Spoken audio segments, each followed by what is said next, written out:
The homeowner tells you that they'll only sign with you once you get them approved. In this video, I'm going to share with you how to make sure that doesn't happen again so you don't waste your time and get taken advantage of like I did.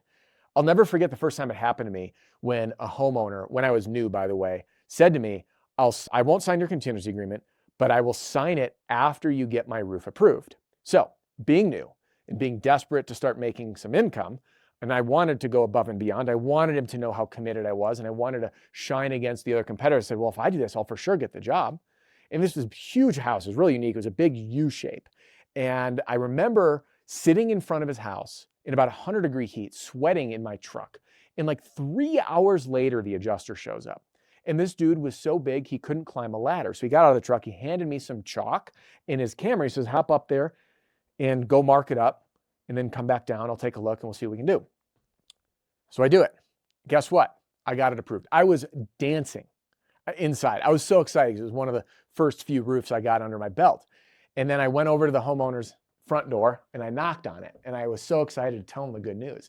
And he opened the door and I shared with him, I said, I just got your roof approved and here's what's next. And I had the contingency agreement. And guess what he did next? He slammed the door in my face and said, great, now let me see your estimate. And that was it. And by the way, of course, he said that and then slammed the door in my face. So I know what this is like, and I know what it's like when you're new and you need to make a living and you want to go above and beyond and you feel like if you don't do it, you're going to lose the sale. Well, it's not true. And it just changes. What needs to change is how you present to your homeowners. And this goes into communication and psychology, which is what we're going to cover today. So what I hope happens is that you watch this video all the way to the end and you're armed with the strategies and talk tracks that you need so you can stay in control, be the one in charge, and really share your value, because that way you don't get taken advantage of like I did.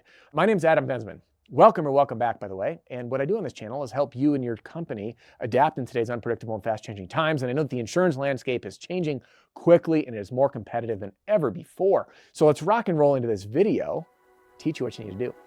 Roofing sales is personal development in disguise, and the reward for growth is life-changing.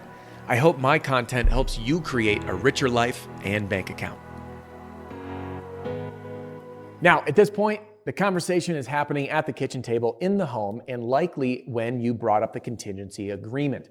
Now, the chances are that the homeowner said no to the contingency, meaning I'll sign after, because you probably didn't explain it properly. Now, I have an entire playlist on how to do that, and you can click the link in the description. It's in my free training center. And once you're in the free training center, you can go to the Pitch Like a Pro video training library.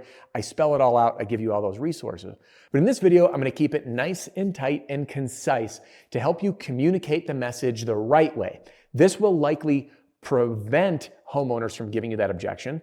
But further in this video, I will address what to do if it does come up. So first, there are 3 things that you want to address in the contingency agreement.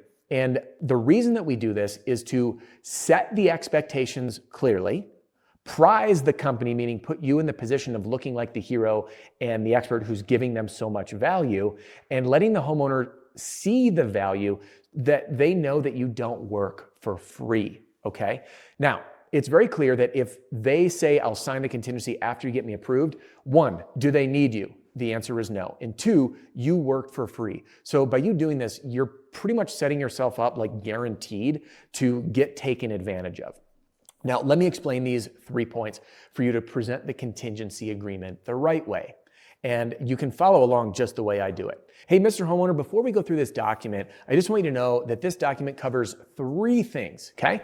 Number 1, it states that I'm allowed to communicate with your insurance company regarding the details of the repair process. As you know, your information is protected by law and the insurance company isn't going to talk to just anybody, okay? Which is true. Now, quick side note. It's important that we communicate it that way and not saying that we're going to fight for your claim or negotiate the claim, because if we do, we're violating what's called UPPA laws. That's the unlicensed practice of public adjusting, and you're not a public adjuster. So we can discuss the repair process, but not the claim and the settlement process and policy coverage. All right. Number 2, this states that this agreement is contingent upon the roof getting approved, meaning worst case scenario. Let's say we meet with the adjuster, we go through the necessary repairs and they say we're not covering it. You don't owe me a penny. You're not required to buy a roof from me. Make sense? Great. Number 3, this states that we do not bill you for the time, energy, and expertise that myself and my team is going to invest helping you get the outcome of this repair or replacement process. And the only way that we end up getting compensated is by becoming the roofer of choice to actually do the work. So what ends up happening, Mr. Homeowner, is while we do our preparation, I'll be taking photos and videos and documenting and providing a library of information to present to the insurance adjuster regarding the necessary repairs and replacements that'll be done by me and our support team in the office. And again, it's a considerable amount of work, but we do not bill you for it. So once we go through this process serving you, it just states that, hey, we get this approved, we end up becoming the roofer that actually does all the work. This is how we add value to the people that we serve. Now, by presenting the contingency agreement that way, by using what's called framing, so we tell them what's going to happen first, then we show them the agreement. They now know what they're looking for, all right? So by doing that, we will likely prevent this from happening in general. But in the event that the objection comes up and they say, hey, I'll sign this thing after you get it approved, you can remind them of how it works first. Say, hey, Mr. Homeowner, I completely understand your concern about moving forward with someone that you maybe don't quite know well enough yet to make a decision. But as I shared before, there's a considerable amount of time, energy, and expertise, and it is something that we do for our customers. It's not something that we offer to everybody. So what I want to understand is, knowing that this is contingent upon insurance company approval, meaning if we don't get this approved, you don't owe us a thing anyway, can you share with me what your concern is about moving forward? So what I'm trying to do by doing this little sample role play is to isolate what the real issue is. And chances are, 9 out of 10 times, they didn't explain the contingency agreement and they have a fear of signing it. And that's when we can just go through and hit those 3 points over again and explain how the process works. Now, there is a phenomenon that people want what they can't have. So if there is continued resistance, I would recommend using the takeaway method. Meaning, hey, I completely understand, Mr. Homeowner.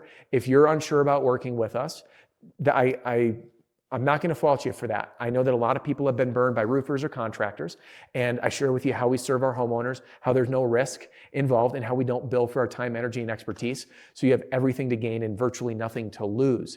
That being said, if you're not ready to move forward, I'm not able to represent you with your insurance adjuster yet, okay? Now, the other thing that I just want to give you some advice before I leave, and again, I'm starting the takeaway, is that I recommend that you have someone, if it's not me, someone else there. Just like if you went to court to fight a speeding ticket, for example, would you have a better outcome with a lawyer or without one? Now, naturally, you'd have a better outcome with a lawyer because the lawyer knows the ins and outs and can represent you. And when it comes to going through this process, it's important that you have someone on your side who understands all the ins and outs of the technical requirements of getting your roof replaced and identifying the damage. So I do hope that you're able to find someone to be here and support you through this process. So thank you again. I would love the opportunity to earn your business. And it sounds like I'm just not the right fit for you right now. And then just pack up your stuff and leave. So again, you'll notice that I didn't go right for that. I tried to isolate the objection and overcome it. And if that doesn't work, then I'll use the takeaway. It is amazing how many people will then shift their tune and say, wait, I need you.